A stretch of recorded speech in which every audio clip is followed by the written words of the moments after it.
So I wanted to start this one off on the title screen because I think this is a good,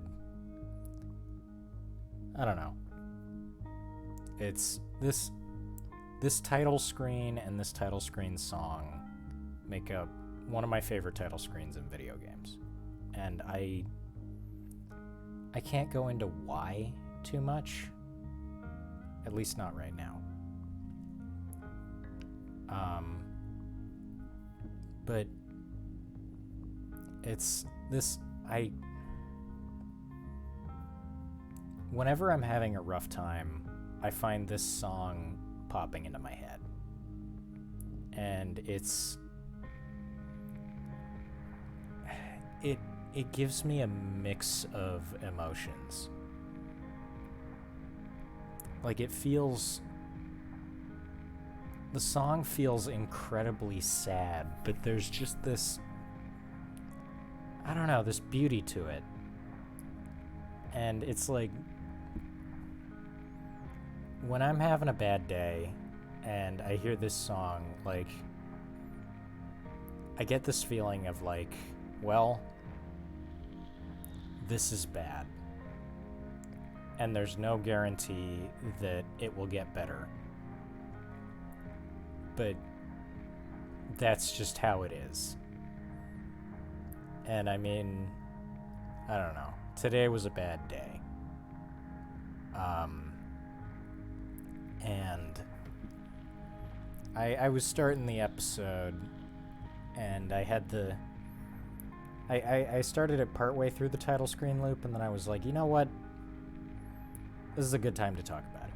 Because, like, the vibes right here, when I think of Hotline Miami 2, I think of this title screen. I think of just this sort of almost desolate feeling. Like just this world, these characters that are just embroiled in and consumed by violence. And it just, I don't know. I think there's some real beauty in this game. Like, terrible beauty, morbid beauty, tragic beauty, sad beauty, but beauty nonetheless. And, like, that's part of what keeps me coming back to this game, even with my myriad problems with it. And I guess part of the reason that I wanted to start with this is because I've been really negative on this game in the past couple episodes, and I feel like that gives off the impression that I don't like this game, and that's not true. I wouldn't be playing this game if I didn't like it. There are things I don't like about it. I think it's a very flawed game, and I'm split on how it works as a sequel, but it's a game that very clearly didn't just want to be Hotline Miami 2. 2 is the wrong number for it. And it almost feels like this song. It's like, well, it's not perfect. There's a lot wrong with it. And it's sad that it's this way, and it's sad that people don't like this game as much, and it's sad that we haven't seen all that much from Dennaton since this game released, but we have this game, and we have everything that this game brought us, and I have everything that this game brought me, and you know what? I think that's great. I'm glad that we got Hotline Miami 2, even if it's in the flawed state that it's in. Just like how I'm glad to have everything I have, even though, I mean, my life's not perfect. And this has been weird and rambly, but I've told you since the outset that this is what this LP is going to be, because this game is very personal to me, and as such, this LP is going to be very personal. So let's start on House Call. You can tell at the bottom, this has Rumble by Cinemod. This is another of my favorite songs in the soundtrack. We are still Richter. Poor fucking Richter. Holy shit. Like, the dude's taking care of his mom. He's getting all these weird messages, and we know that he eventually gets arrested and gets his shit kicked in by Jacket.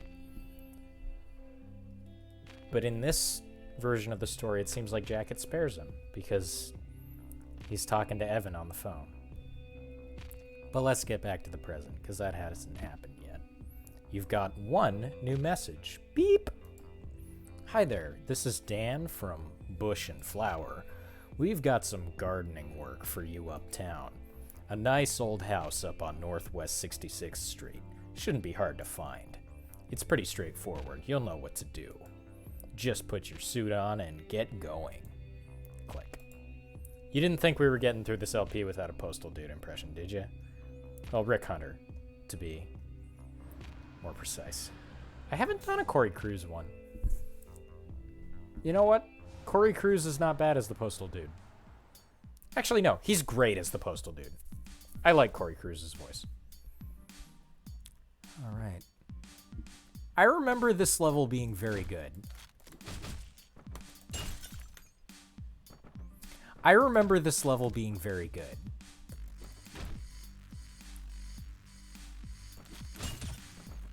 Well, he shot me once, but that's okay.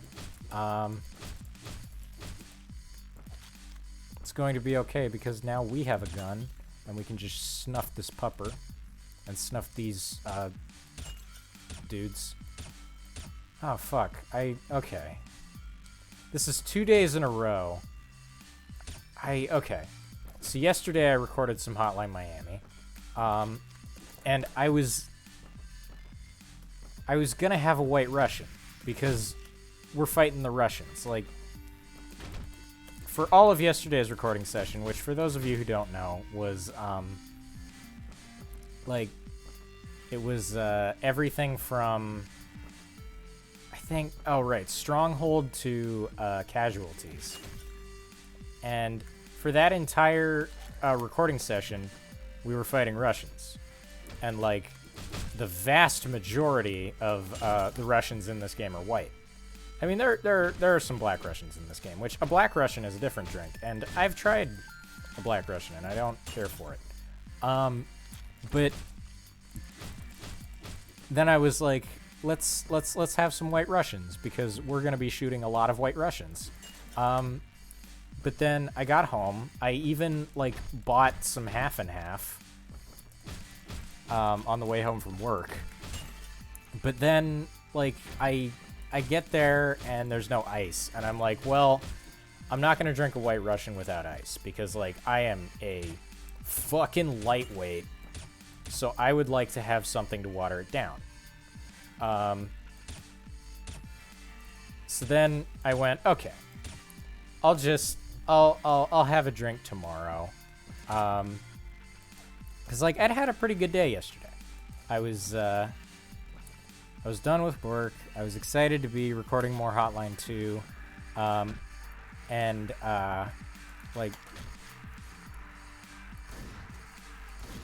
then I was like, that's no big deal. It didn't even occur to me that I would be playing more levels where I was fighting the Russian mob. So here I am, shooting more white Russians. And, like, my ice is even done. But, like, I have a rule, which says that I don't drink when I've had a bad day, because, like, I don't want to make it a coping mechanism. So I only drink either when I've had a good day or when I'm just trying to unwind, or just whenever I feel like it. Like, I never. It's a rule to try to keep me from, like, developing a habit of drinking as a way to, like, escape from emotional pain. Because I my family has addictive personalities. And that might be a little bit too much information, but some people in my family have addictive personalities. Not everyone. But, yeah. So here I am, shooting a bunch of White Russians. The joke would have been perfect here, but alas, I am unable to enjoy a White Russian. Well, I'm not unable to, but I shouldn't. Because like I said, I don't want to drink when I've had a bad day. And I've had a bad day today. So, yeah, that's the tragic story of why David is not drinking while recording content. Which I also try not to do because I just, I think it's kind of unprofessional. But at the same time, like, I'm not a professional. I'm a hobbyist. So I don't know. I have this weird thing about drinking in general. So I've told you that I have a problem with, like, I have a problem with internalizing the emotions of others too easily. So it's I'm not saying I'm, like, hyper empathetic or anything, but, like, if other people are having a bad time, I probably will not be having a great time.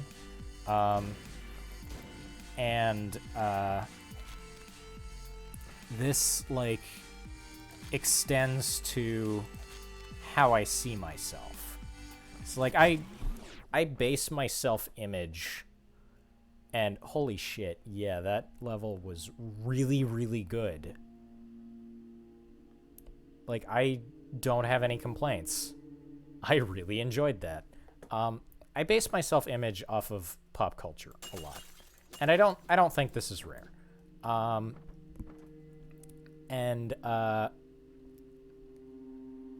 So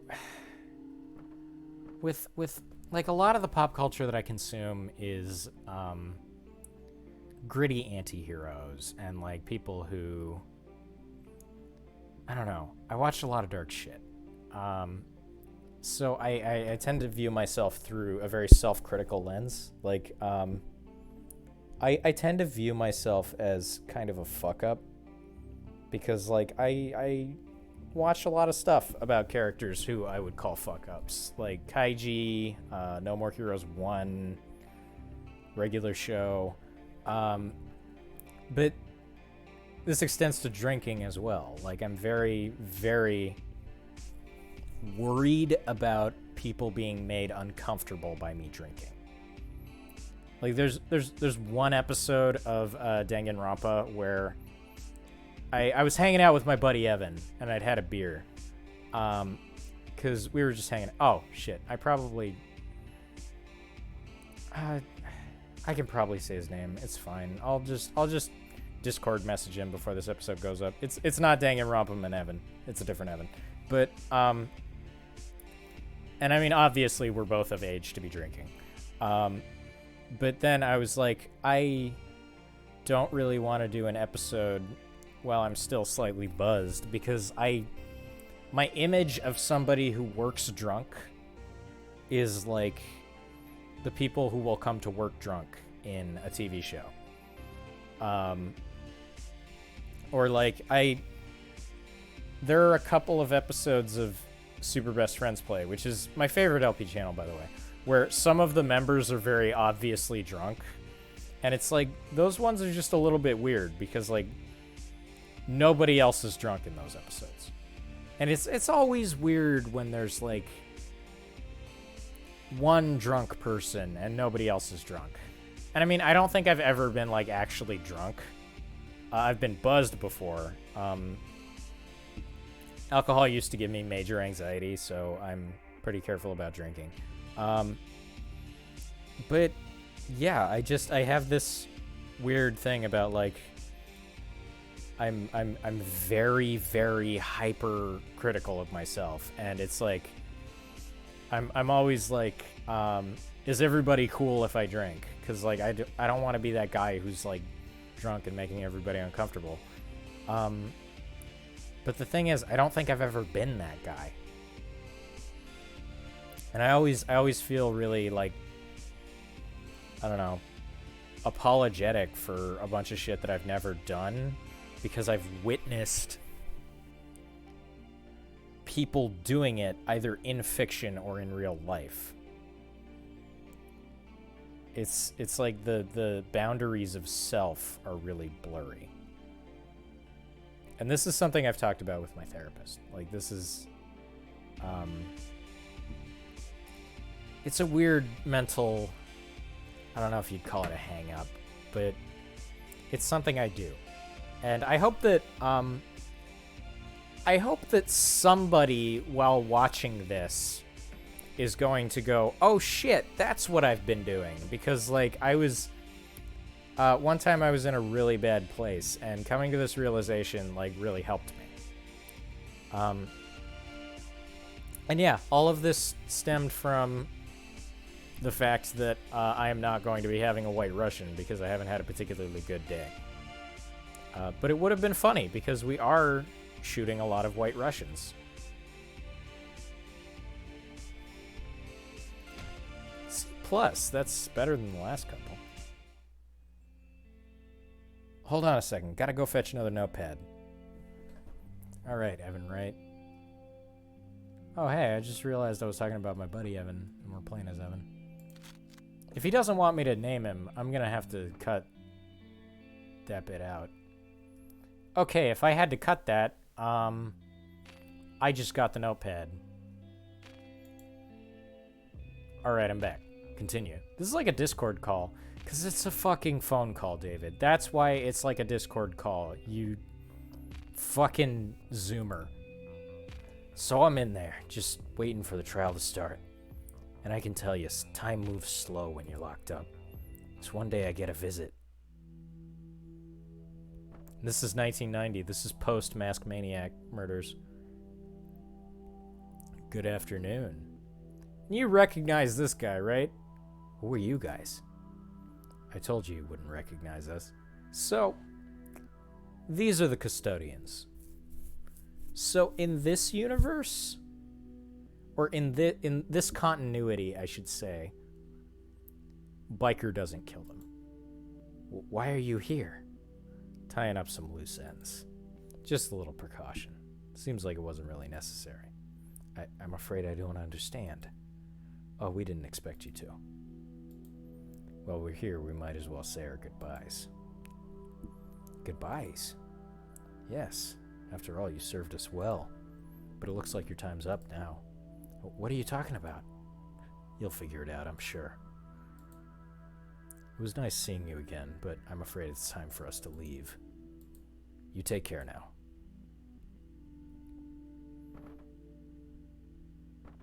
So Richter's gone to prison. Here's release.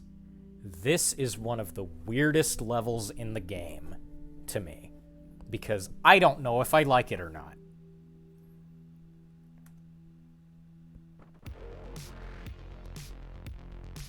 Say your prayers, asshole.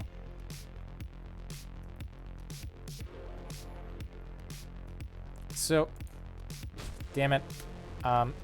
If you couldn't tell, that guy had a 50 blessings, oh, fuck. That guy had a 50 blessings tattoo. So, the implication here, I think, is that the custodians sent this guy in here to kill us. Alright. So we just gotta stay out of his way, because if he catches us, he will kill us. Bam! Alright. We got him. That's one of the only boss fights in this game. So, this song is called Le Perv. It's by Carpenter Brut. It's another one of my favorite songs on the soundtrack. Carpenter Brut did 2 songs that were used in this game, and 1 song that was used in a trailer. The 2 songs that were used in the game are this song, as well as one called Roller Mobster, which is the song that played during the attack on the Russian Mafia headquarters. The level where fucking the fans all got shot. I like this song better than Roller Mobster. This song, like, fucking ecstasy in the ears. Like, it's incredible. I fucking love this song. I think that Carpenter Brute is an extremely talented artist. He's one of my favorite synthwave creators. If you don't know what synthwave is, it's the music that you're hearing now. It's sort of... The best way I can describe it is it's to electronica what metal is to rock, I think. Anyone who has a better understanding of synthwave in the comments, please correct me. I am not good at describing music. Okay. So, this first room's not bad. Again, I am undecided on this level. I don't know if I like it or not.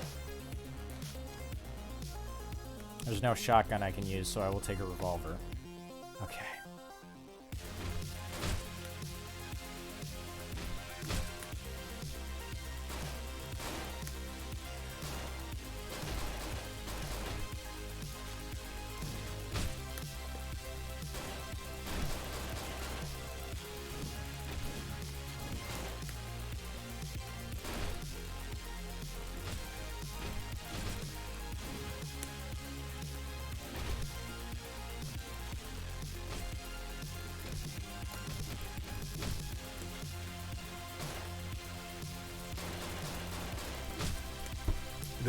This fucking song goes so hard. Like, Jesus Christ.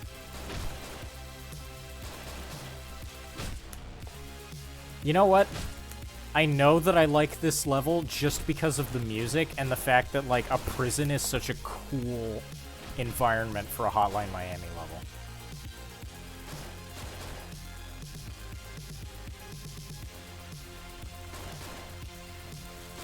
Oh, does the revolver pierce?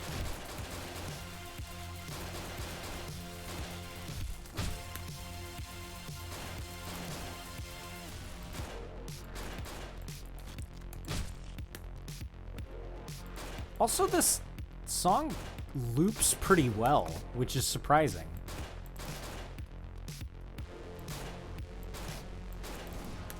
Like, there's not a lot of songs in this game, or no, that's a lie. The songs in this game can loop kind of awkwardly, so it's cool that this one loops well. Damn it. So this is a wide open room, but it's like, I can see everything fairly well, so it's not too bad.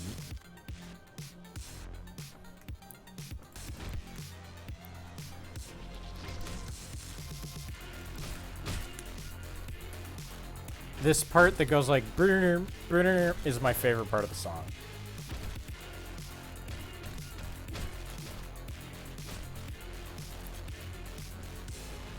You know what? This bit of the level, at least, is not bad. Oh, fuck. I mean, I'm dying over and over again, but it's, like, it's not bad.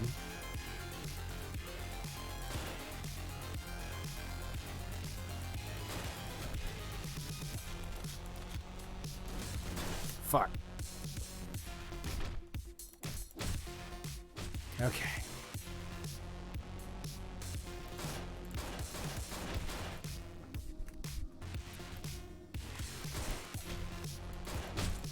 Ah, damn.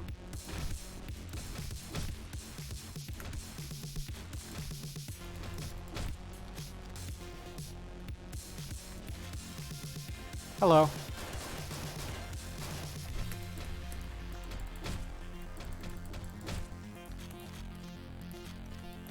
Please pick up the shotgun, Richter. Okay.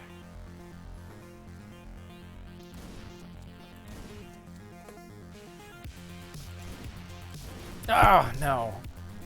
Fuck.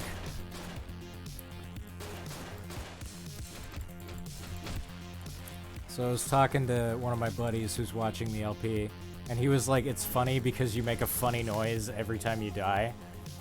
And I was like, fuck. I mean, I came to this realization when I was watching the footage, but I was hoping that nobody noticed.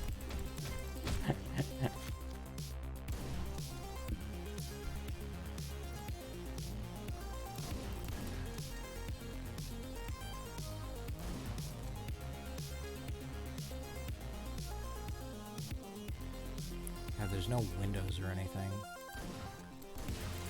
Ah! Got by a fucking billy club. Is that... So, okay. I am still trying to figure out, like, what is a racist term and what isn't.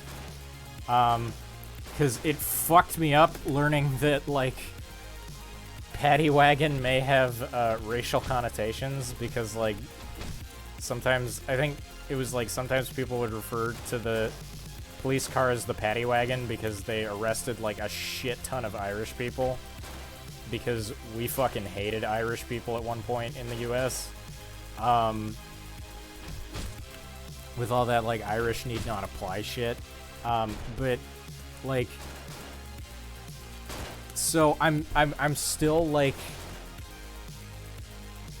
actually, I need to look that up because, like, if this is me reading into nothing and me being the racially weird one, I don't know if I'm going to leave this in or take this out because, one, it's hilarious, but two, I don't want to get canceled.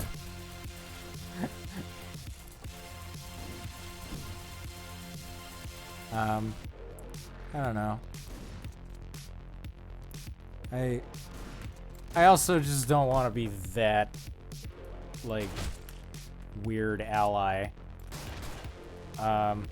Which, I mean, I kind of am because I'm terrified of offending people. But again, that's like, I don't know if I've talked about this. One of my biggest fears is being misinterpreted by people. So, like, I don't know. It's this thing where, like, I'll give people the benefit of the doubt way too easily, and I'm willing to admit that. Like, I'm the guy who's like, well, maybe he didn't mean it in a racist way, and, like, it's I don't expect other people to like, give people the same benefit of the doubt, especially if they have, like, experienced racism, because it's, I don't know, as someone who's never experienced racism, I feel like it's kind of shitty for me to expect people to, like, extend that courtesy, because, like, other people's experiences are not my own. But at the same time, it's like I feel the need to do that because of my own anxiety about, like I said, being misinterpreted. Because, like, I'm terrified that something I say is going to be, like, misconstrued as racist. But, like, or just me accidentally saying something racist. Which, I mean, I may have by assuming that, like, Paddy Wagon was a... Well, I remember hearing about it, but, like, my mind's made things up like that before. Now I'm straight up, like, doubting myself for no reason. So... I've talked about anxiety, but I don't think I've, like... No, I have, because there's... I don't know if I can talk about that yet, because there's a conversation that happens in an episode of Danganronpa that has to do with major story spoilers, but I also talk about this. So it could be, like, a very good example, but I also don't want to spoil Danganronpa for people. So yeah, I'll just go over it again. Like, I haven't talked much or I've talked a lot about my anxiety, but like I haven't shown how it works that often because like I'm normally not anxious when I play games. Or I guess I can be, but like it depends. I usually play games like to calm down. If I'm feeling anxious, they don't always help, but like it's worth a try because I do genuinely like playing games just for the fun of it.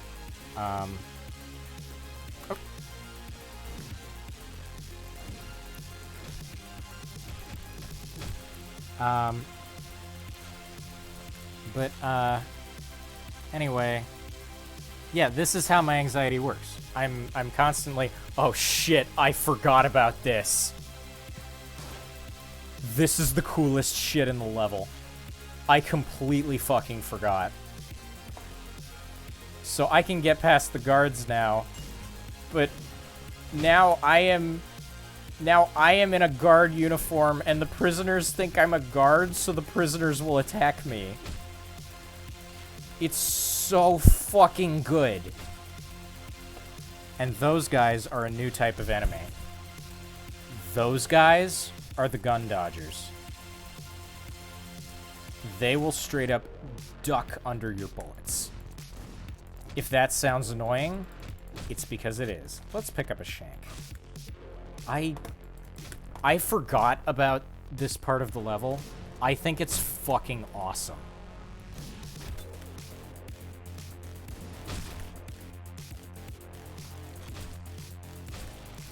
And they put a little thing right there, just for you. It's the gun dodgers. I like that they just start beating the fuck out of you. So here's... Yeah, you know what? This level's fucking awesome.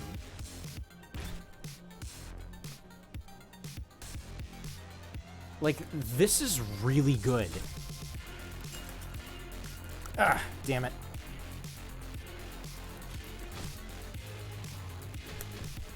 I kind of doubted it because I remembered this level being hard, and it is hard. But like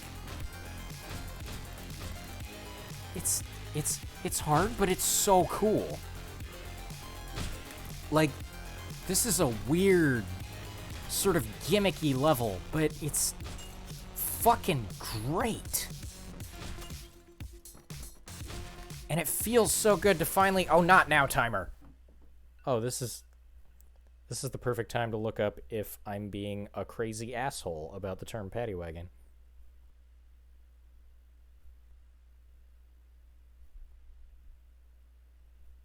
Oh, yeah. Yeah, over half the people arrested in New York in the 1940s and the 1840s and 1850s were Irish. So police vans were dubbed paddy wagons, and episodes of mob violence in the streets were called Donnybrooks, named after a town in Ireland.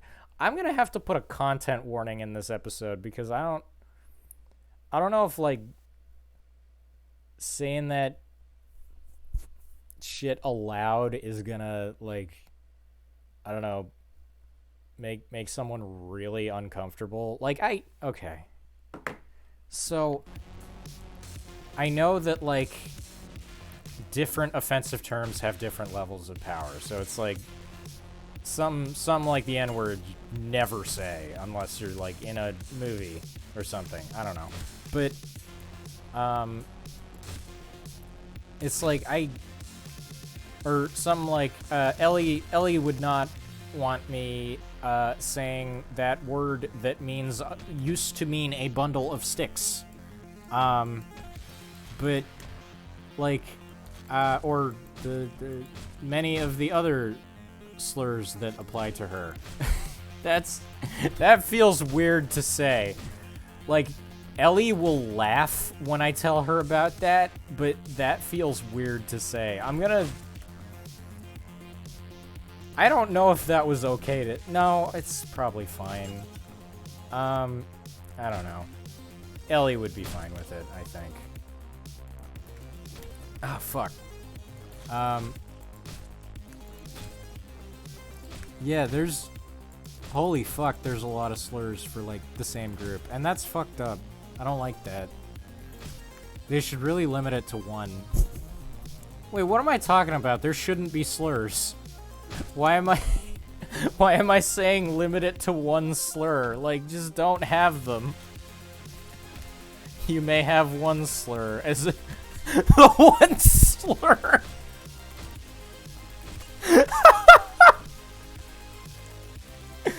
The once slur. Oh man, that's... Oh. Oh god, I'm so funny. Okay.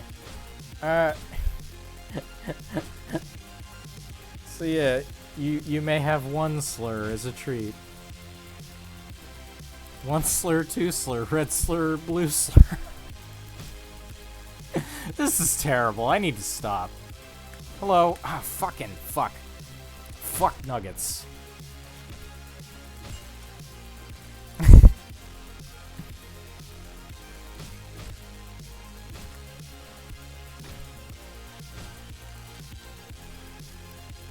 Okay.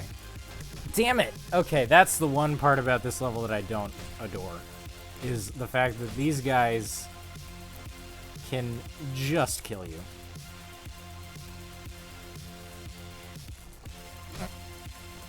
Get you. Ah, fuck. SpongeBob, I've overdosed on ketamine and I'm gonna fucking die.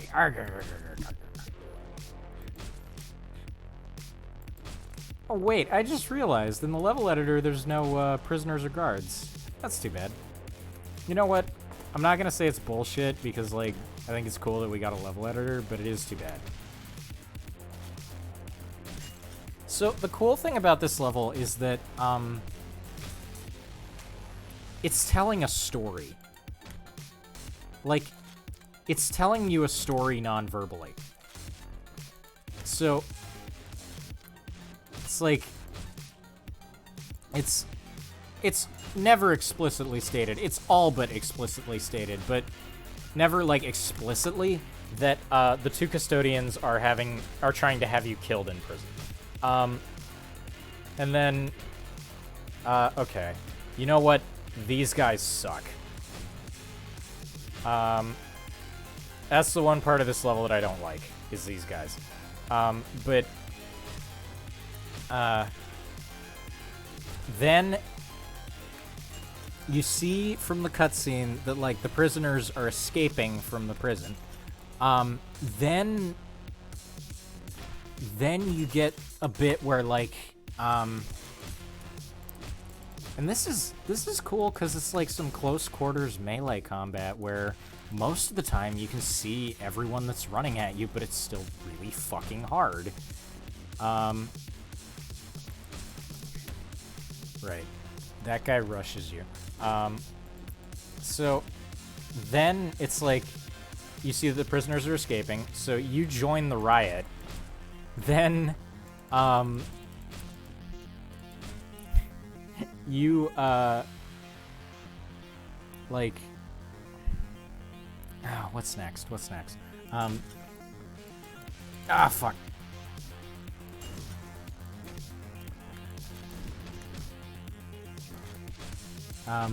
You join the riot, then you manage to disguise yourself as a guard, and now you have to fight through the prisoners. Like, it's such a cool, it's so varied. Like, so much effort went into this level. I think this might be the most successful, like, high concept level of Hotline Miami. Because you had other high concept levels, like the one where you have to do the shootout, and it's like, this one's cool because you can go a couple of different ways. Like, there's always multiple ways that you can go in a level of Hotline Miami, but, like, in this one, it especially feels like that because, like, oh fuck, you got your two big avenues of going around. And it's like you have the guys right here.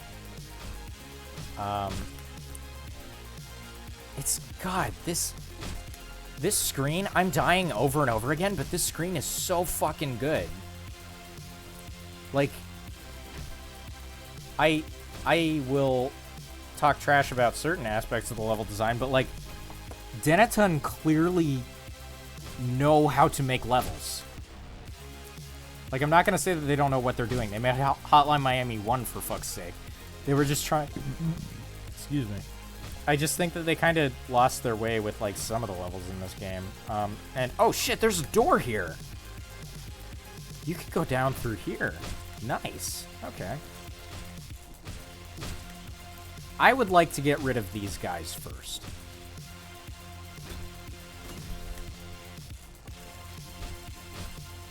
How fucking long is this level going to take me? Okay, so, I figured something out. Don't stand by doors. They can hit you through doors. Okay, and that guy will shoot me, so I shouldn't hit down to enemies. Okay, get the club. Kill this guy.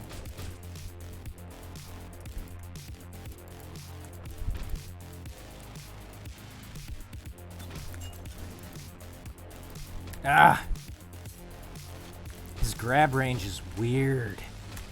Ah, fuck. He has no, like... That's the thing. There's no, like, reaction time.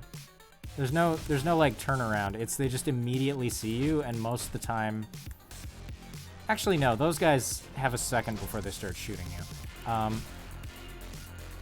But yeah, this level's really fun. Okay. Got that guy.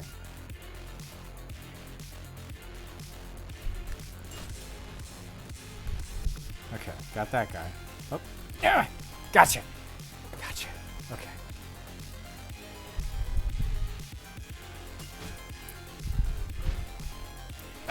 Gotcha.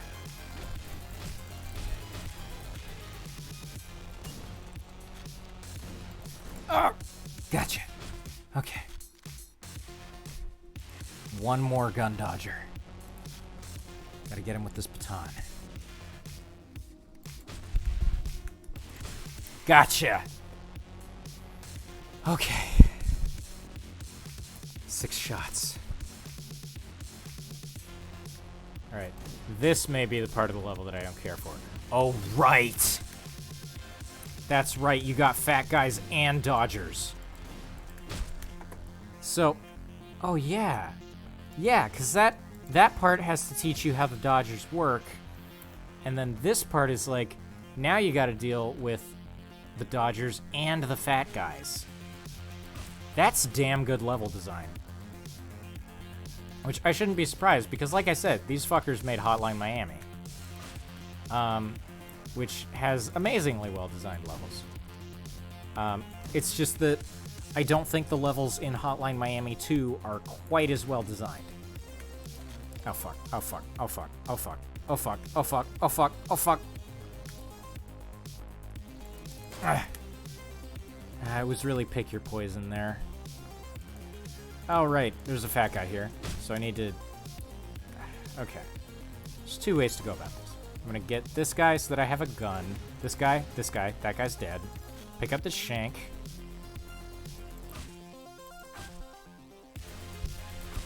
Dodger comes after me. Ah! Alright, gonna kill this guy. There's a Dodger. You can stun them by throwing the gun. I did not fucking know that. That's really good. That's a game changer.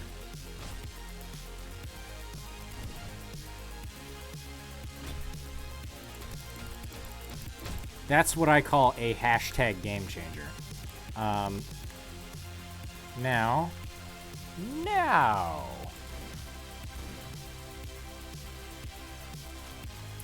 I'm going to grab this. Oops. Ah. That was on me. That was just dumb and bad of me to do. Oh, that's cool. I didn't know that shanks broke if you hit them on the ground, but that makes sense. Is it if you drop them? It's if you throw them. Okay. So, there's a dodger over there. Is that a fucking toothbrush? There's so many unique weapons in this level. Why did they go all out for this one level? It's so cool. I'm falling in love with this game again. Like, okay, don't get me wrong. Me and this game, we had our differences. But, like, I feel like the fire's still there. I feel like we can make it work. Yeah, sure, we had to have some difficult conversations about level design and about how I don't appreciate getting shot from across the room, even though that's something she's into. But god damn it. Hotline Miami 2, I just can't quit you. That's a... Probably shouldn't be. If Hotline Miami is a she, I probably shouldn't be using Brokeback Mountain lines. That feels... I don't know. Feels wrong. I shouldn't do that, probably. I don't know. I'm not sure if gay people like Brokeback Mountain. I know there's a lot of, like, movies that are supposedly good rep that actually aren't. So, I'm not sure how Brokeback Mountain stacks up because I have not actually seen Brokeback Mountain. Okay. That's a gun dodger. We're just gonna sneak up behind him. That was not a gun dodger. That was a gun boy. Okay. Bullshit. Come on. Fuck you. Shit. I fucking love Postal 2. So, okay. That's one of the things, like, earlier this year, I was extremely anxious about, like, my friends not liking me because, I like some media with problematic elements in it. And it's stuff like Postal 2 or, like, Attack on Titan. And, like, that's another thing with anxiety, is you start arguing with people that you invent. Like, I knew that my friends probably wouldn't give a shit, but I kept, like, inventing versions of my friends who did. And that's some of the most brutal shit in the world, is, like, arguing with, imaginary versions of your friends who think that you're a piece of shit. Like, it's... When my anxiety is bad, like, that's when it's the worst. Is when I am having imaginary conversations in my head with, versions of my friends who hate me. And we've escaped. We haven't yet, but what's stopping us? Everyone's dead. Oh, you can do that. That's a really shitty weapon, but it should be. It's a toothbrush. We've got this. We're evacuating, so get yourself out of here. And we ride away in the SWAT van. Don't think about how a real SWAT team would probably check for ID. I did not do well on this level, but that's okay. Well, I had a nice talk to you. Okay, it's mostly my friends watching this at this point, so I really don't have to worry about parasociality all that much because I have actual relationships with most of the people watching. But I gave a nice, like, monologue about my anxiety. That was kind of nice to do. So thank you for listening, people who listened to the end. C-. That level took me 30 fucking minutes. This is gonna be an extra long one. After that, well, there's not a whole lot more to tell, really. If I may ask, where did you go after you escaped? I guess I might as well tell you. I went to Hawaii. You see, that's why I need you to get me a plane ticket. It's not for me. It's from my mother. I'm really worried about her. She can't take care of herself. I was hoping you could get her to come here. I understand. I'm gonna have to check my bank account. I'll get the money for it one way or another, okay? Wouldn't be right otherwise. I don't think you understand how much of a help you've been.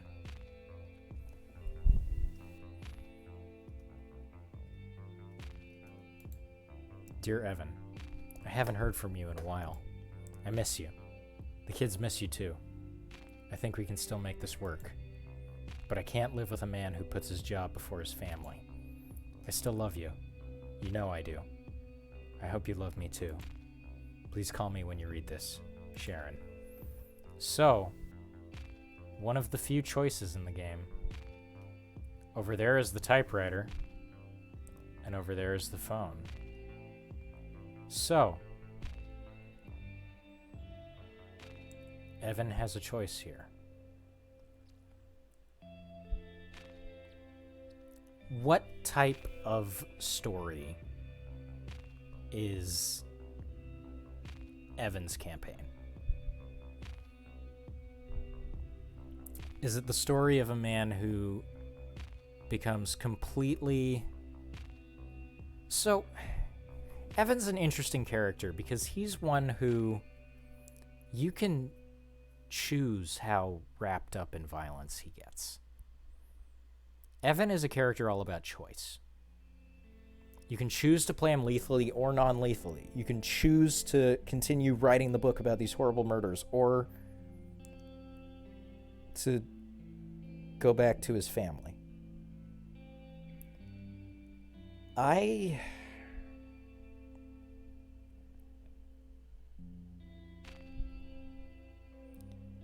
think Evan's story might be about obsession with violence. Because Evan has violent potential inside of him. And he can let it loose in his stages. But that doesn't mean that he has to be a violent person. And Evan's one of the few characters where you can go, I want to walk away from the violence. So, since we've been playing Evan non-lethally, I think it would only be right for Evan to walk away.